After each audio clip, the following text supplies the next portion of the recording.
Okay, we're going to continue on in our Father's Word. This is Daniel 4. Now Belshazzar, he's the king's son, and he took over for Nebuchadnezzar after Nebuchadnezzar died. Now Daniel is called Belteshazzar, but this is Belshazzar, the king's son, and we're going to read Daniel 5. Belshazzar the king made a great feast for 1,000 of his lords, and drank wine in the presence of 1,000.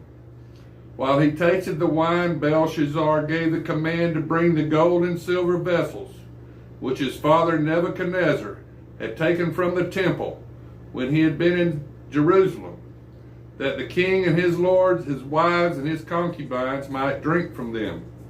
Then they brought the gold vessels that had been taken from the temple of the house of God, which had been in Jerusalem.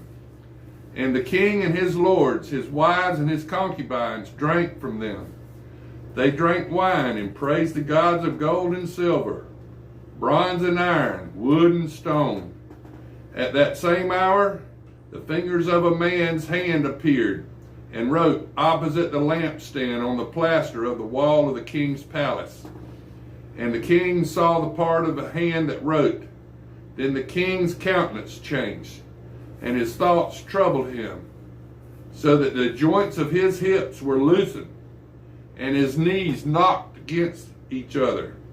And the king cried aloud to bring in the astrologers, the Chaldeans, the soothsayers. And the king spoke, saying to the wise men of Babylon, whoever reads this writing and tells me its interpretation shall be clothed with purple and have a chain of gold around his neck, and he shall be the third ruler in the kingdom. Now all the king's wise men came, but they could not read the writing or make known to the king its interpretation. Then King Belshazzar was greatly troubled.